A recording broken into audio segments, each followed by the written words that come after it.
Hello everyone and welcome to the first mini session of our 6-week journey through positive solutions for families.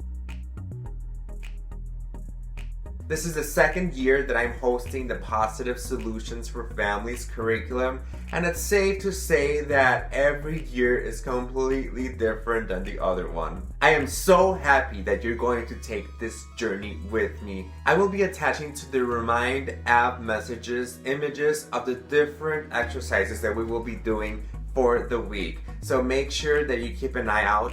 If we end up creating a Facebook page, we will be posting those messages there as well. Of course, if you would like to receive physical copies of these messages, definitely let me know and I'll be able to get those to you. We're going to be doing one session a week and we're going to be cutting it into 5 different parts. Now, there might be a possibility that some weeks are going to be shorter than others and some weeks are going to be longer than others. But at the end of the 6 weeks, we would have completed all the sessions. I can guarantee you that. So during this time that we're going to be working together, we're going to be talking about ideas for helping our children. And these are just some of the different things that you will be expecting. You're going to help your child feel loved, safe, and special. You're going to help them feel competent and confident about all the things that they can do. You're going to help them build relationships, not just with you, but with other people.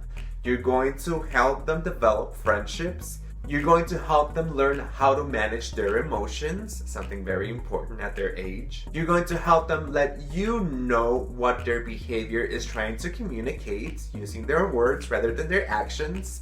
You're going to help them learn a new skill to replace challenging behaviors. And all of this is going to be completed in the upcoming 6 weeks. So we have a lot of work to do.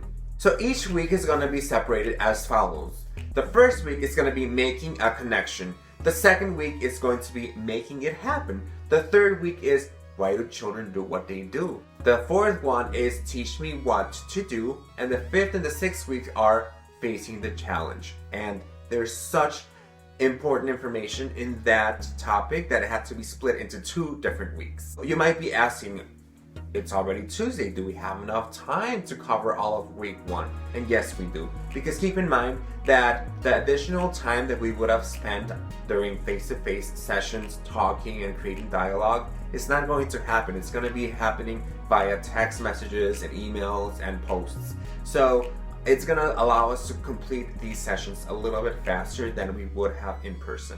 For week 1, we're going to be looking at 5 different things. The first one, we're going to be introducing a little bit more the program and talking about what your goals as a parent are. The second one is we're going to be establishing ground rules. Third, we're going to be talking about relationships and quality time. Fourth, we're going to be talking about positive comments and encouragement as a parenting tool. We're going to be talking about the power of using positive comments and encouragements with our children. Lastly, we're going to be looking at all the try-at-home activities throughout the sessions. What I want to do is get to know a little bit more about you. You will be sharing your name, how many kids you have, their ages, don't share their name, and you will be sharing a goal that you will have with regard to positive solutions for families. What would you like to acquire? What you would like to learn a little bit more of? So for example, I'm Karen, I have 2 sons, ages 3 and 4, and I want my boys to listen to me a little bit more. I would like for all of you to share your name, how many kids you have, their ages, and what you would like to get from these positive solution sessions, either on the comments, through private message, through text, through email, any different way. Tomorrow, what we will be doing is writing down on a whiteboard everything that you all have shared with me. Whether it's 1 message or 20, we're going to read it all. The next part is we're going to be generating some rules for this group. Of course, the rules are going to be different than if we would have met in person, because I know that some examples are start on time, which doesn't really work when you can access these videos any time of the day.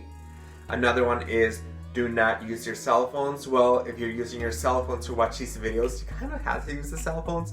So a lot of those examples of rules that they're giving us, we're going to have to put aside at least for this particular session.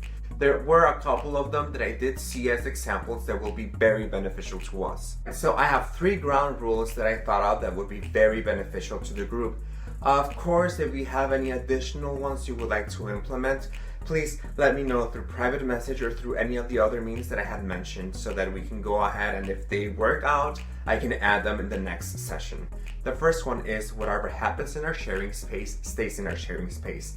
I know that we're using social media like YouTube and Facebook as well as the Remind app to interact, but still we want to create an environment where if you share something or an experience that's going on, we would like for you to feel comfortable that the information will not be shared to other people outside of our program. If you feel uncomfortable sharing your experience and you want to voice it to somebody else, please go ahead and message me privately, and if it's okay with you, I can share it with others without saying your name.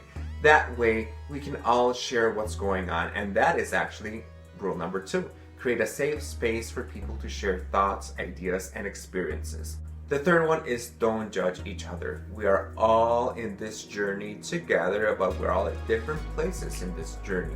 So what might be working for you might not be working for others. Again, if there is another rule that you would like for me to add, send them to me privately. I'll review it, and then any other changes will be seen in the upcoming sessions. Before we get started, I want you to remember that these sessions are for you. Living with young children can create a mixture of feelings. You will feel joy and laughter, but then you will feel exhaustion and frustration, especially right now that your kids are with you 24/7, already for 7 weeks, and more to come. And you will be experiencing a wide range of emotions, from hugs and kisses to screaming and hitting to refusing to stay in bed. This can take a toll on anyone's emotional, mental, and physical well-being. Is it taking a toll on you right now? It is not always easy to be a parent, even knowing that it's expected for your child to behave a certain way. It does not ease your concerns and anxieties when it's your particular child engaging in these behaviors. And unfortunately, I don't have the ability to say, hey, this is a potion, give it to your child every morning and every night and they will become the perfect child, because there's no such thing. However, what the Positive Solutions for Families curriculum does, it is give you different ideas that have been proven to work. They are research-based, and they have been proven to work on parents of young children. Whenever a child exhibits challenging behavior, parents usually become so frantic for a solution to the behavior, a way to make the behavior stop, that they sometimes forget to have fun with their child. But don't worry, we're going to begin talking about how to nurture your child's relationship with you. And in other group sessions, we will be talking about strategies that can help your child learn new ways to interact and behave. So let's get started. Alright, so we're gonna actually go ahead and look at our first activity. There's going to be 3 questions in this activity that you will have to answer. The first one is, think of somebody who was really special to you when you were growing up. Write this person's name below.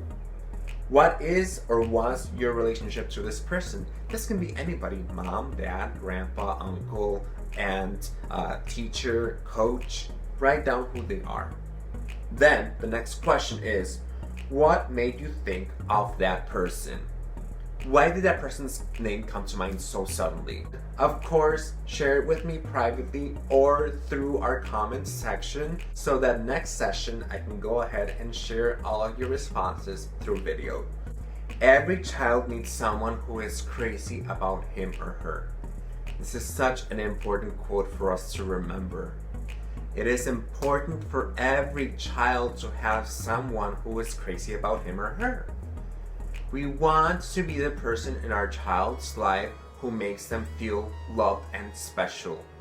The person that they can always count on, just like the special person that you wrote down in your first activity. With this in mind, we're going to go ahead and next session do an activity about the different ways that you spend quality time with your child. Of course, because of COVID-19, this is going to be a little bit different than usual because you are spending a lot of time with your child. The question is just, Is it quality time, or is it just time that I have to spend with them? We have all heard that it's important to have quality time with our children, but the reality is that getting quality times can still be a little bit challenging even if we're stuck at home together all day. So we're going to be talking about those challenges, what they might be, and what we can do about them in the next session. Thank you so much for tuning in. Have a great day, and as always, keep on smiling. Goodbye. Alright, so now, woo!